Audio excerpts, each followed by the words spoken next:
Howdy, howdy. Thought I'd throw a quick commentary. I haven't commentated in a while. I meant to play a lot this weekend, but the BattleNet had all kinds of problems, so I didn't get to play that much. In fact, I was a bit rusty. My opening build is not perfect here. As usual, I'm Zerg. I'm the red Zerg, and my opponent is Blue Toss. He throws down his typical pylon and his ramp. Now the reason this is a Diamond League match, and once again, my opponent is going to rush me, and I just don't understand why this works against players. Not to say he does like the craziest rush in the world, and he pulls it off amazingly, but this is just really common. It happens all the time, and with just a little bit of scouting, like I'm doing here, I really try to keep this guy alive.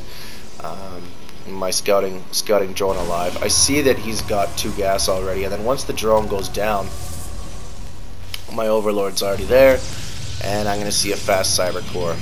Now this is a straight up rush. There's no ifs, ands, or buts about it. He's only at 19 out of 26 supply, and all he's done is built just enough to try to block this ramp from Zerglings coming in.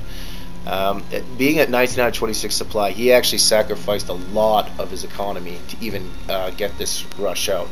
But I've seen the cyber core, and I didn't see the Stargate, but I just knew that's exactly what he's doing, because it's just so common. I don't know why.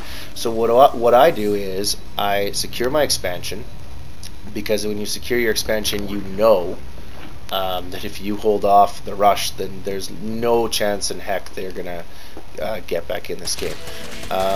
And of course, he hasn't thrown down a pylon here, so he has no vision on these rocks. I guess he's super focused on this rush, but he should have had a pylon here, because obviously it would have been a bit more of a pain trying to get through this blockade, because it's just pretty like I'm not going to get any surrounds off.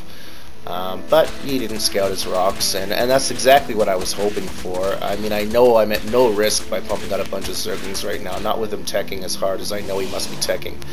Meanwhile, my lair is already up, my Hydrolist Den is already on the way, because I know this is what he's doing.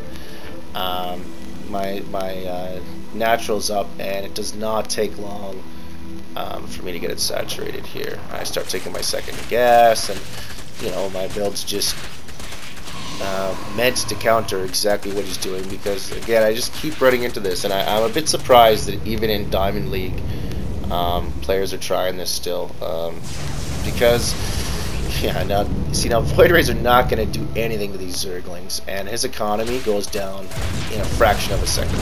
It's there you go, you're done. No more income for you. 3 Void Rays is not that scary.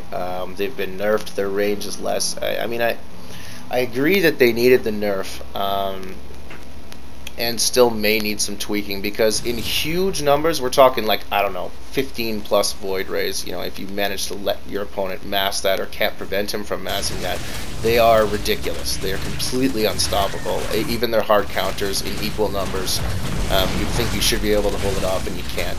He sends up his measly ground troops, but this is just not good for him. He sends his Void Rays just in time to run into my Hydras, and of course my Hydras are going to eat these 3 Void Rays for breakfast. I actually kind of slacked, and he calls GG immediately. As soon as he knows his rush has failed, I've unpowered his base. And not only that, but I've saturated a natural too, so even if he was somehow able to clean up his base, he is so far behind in economy right now, it's absolutely ludicrous.